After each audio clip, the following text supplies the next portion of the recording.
दोस्तों, जिस विषय पे आजकल सबसे ज़्यादा चर्चा हो रही है वह विषय है एयर पोल्यूशन। दोस्तों, आज हम इस एयर पोल्यूशन के बारे में ही चर्चा करेंगे और जानेंगे कि कैसे एयर पोल्यूशन आपका हार्ट अटैक और ब्रेन के लकवे का कारण बन सकता है। देखिए, एयर पोल्यूशन आपने देखा होगा कि आजकल बहुत तेज़ी में बढ़ रहा है। ना केवल बड़े बड़े शहरों में, दिल्ली, बम्बई, बैंगलोर में, बल्कि छोटे शहरों जैसे भोपाल में भी इसका स्तर दिन पे दिन बढ़ता जा रहा है। अब एयर पोल्यूशन कैसे नापते हैं, इसका मापदंड क्या होता है? एयर पोल्यूशन नापने का मापदंड होता है AQI, मतलब एयर क्वालिटी इंडेक्स। अगर यह इंडेक्स 100 तक है तब तो ये सेटिस्फैक्ट्री है, लेकिन जैसे ही जैसे 100 के ऊपर ये जाता जाता है तो वह एक फिर खतरनाक स्तर का रूप ले लेता है। अगर 300 400 हो जाता है तो फिर ये बहुत डेंजर जोन में आ जाता है, मतलब इसको हम अलार्मिंग इंडेक्स, अलार्मिंग सिचुएशन बोलते हैं AQI का।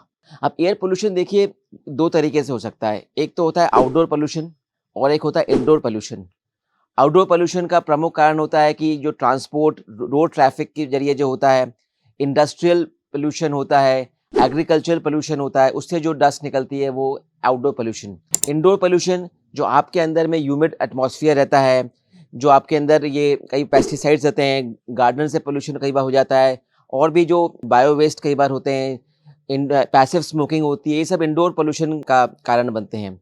तो दोनों तरीके से पोल्यूशन हो सकता है। अब ये जो पोल्यूशन होता है, देखिए अब दो तरीके के होता है। एक होता है कि मैक्रो पोल्यूशन, मतलब जो आपको विजिबल दिखता है, मैसिव पोल्यूशन होता है। लेकिन दूसरा पोल्यूशन भी होता है जिसमें कि माइक्रो पोल्यूटेंट्स होते हैं जो कि आपको विजिबल नहीं होते हैं। इनको हम बोलते हैं इनविजिबल पोल्यूटेंट्स। अब जो बड़े बड़े पोल्यूटेंट मटेरियल्स होते हैं, जैसे आपने एटमॉस्फेयर में बड़े बड़े पोल्यूशन मटेरियल्स हैं जो आपने इनहेल करा, तो क्या होता है, जो बड़े पोल्यूशंस जो पार्टिकल्स होते हैं वो तो आपके नॉस्ट्रल्स में या फिर लंग्स के ट्रेकिया में, और यहाँ आके आपको रुक जाते हैं। तो ये आपको सांस की दिक्कत दे सकते हैं, खांसी आ सकती है, एलर्जी हो सकती है, क्योंकि बड़े बड़े होते हैं वो पहले ट्रैप हो जाते हैं लंग्स में, ट्रेकिया में, आपके इधर सांस की नली में या नोस्ट्रल्स में। ये बड़े पोल्यूटेंट्स होते हैं, ये सांस की दिक्कत देते हैं। लेकिन जो माइक्रो पोल्यूटेंट्स होते हैं जिनको कि हम बोलते हैं, आपने सुना होगा PM2.5। ये क्या होता है PM2.5? PM2.5 मतलब पार्टिकुलेट मैटर 2.5 माइक्रोन्स, जिसको माइक्रो पोल्यूटेंट्स बोलते हैं। इसकी जो साइज होता है 2.5 माइक्रोन से कम होता है।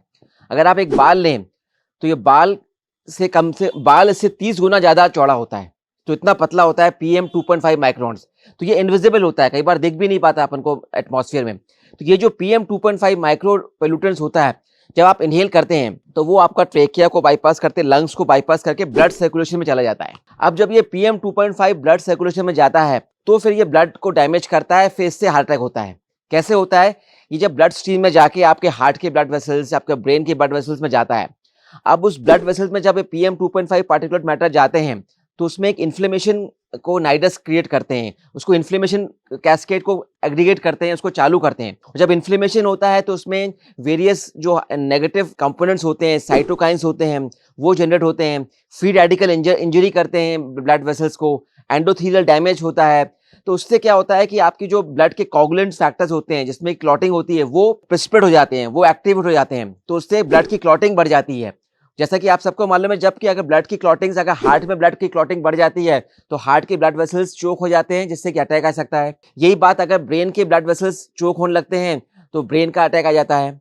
तो इस तरह से जो PM2.5 पार्टिकल्स होते हैं वो डैमेज करते हैं वेसल्स को, एक्टिवेट करते हैं कोगुलेशन को, ब्लड को गाढ़ा करते हैं, डैमेज करते हैं वेसल्स को, खुरदरापन लाते हैं, तो उससे चोकिंग की टेंडेंसी बढ़ जाती है। साथ ही साथ ये क्या करते हैं, जो जो माइक्रो पोल्यूटेंट पार्टिकल्स होते हैं वो बॉडी में हार्ट की जो रिदम होती है रेगुलर, उसको डिस्टर्ब करते हैं। तो उसको वेरियस अरिथमियास प्रोड्यूस करते हैं, जिसमें कि एट्रियल फिब्रिलेशन सबसे कॉमन होता है।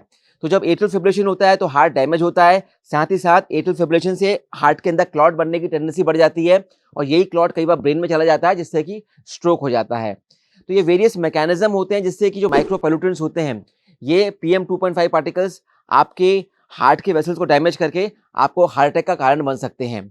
तो ये काफ़ी डेंजरस हो सकते हैं PM2.5 पार्टिकल्स। तो अब आता है कि इसमें मेन कौन से पोल्यूटेंट्स होते हैं। सबसे ज़्यादा जो टॉक्सिक होता है उसमें होता है sulphur dioxide, carbon monoxide, ozone और लेड पार्टिकल्स। ये चार जो पोल्यूटेंट्स होते हैं ये बहुत ही हार्मफुल होते हैं बॉडी के लिए। अब ये सवाल उठता है कि क्या करें, कि हम कैसे बचाव करें। देखिए, सबसे सिंपल तरीका बचाव का होता है कि आप ऐसी जगह जहाँ बहुत ज़्यादा पोल्यूशन हो उसको जाने का अवॉइड करें, नंबर 1। नंबर 2, आप मास्क आते हैं अच्छे, अगर लग रहा है कि आपको पोल्यूशन ज़्यादा है तो मास्क पहने। नंबर 3, आप खुद डू नॉट क्रिएट पोल्यूशन। मतलब अगर सभी लोग ये ठान लेंगे कि हम मिनिमम एयर पोल्यूशन करेंगे, तो आप ऑटोमेटिकली जो एटमॉस्फेयर का पोल्यूशन कम हो जाएगा। तो ये should start from you only. मतलब आपने खुद से हम चालू करें कि हम अच्छा सा रखेंगे, कोशिश करेंगे कहीं ज़्यादा इस तरह का पोल्यूशन ना हो, ऐसा कोई काम नहीं करें इससे ज़्यादा पोल्यूशन हो। अपनी व्हीकल्स को मेंटेन करके रखेंगे कि उसको समय समय उनकी चेकिंग करा के रखेंगे, ताकि उनसे जो कंबशन से जो पोल्यूशन निकलता है वो ना हो। तो इस तरह से अगर सभी लोग अपन योगदान करेंगे तो एक एटमॉस्फेयर का पोल्यूशन हम कम कर सकते हैं। चौथा, इंडोर पोल्यूशन रोकने के लिए अपन ये प्रयास करें कि हम पूरे टाइम इसको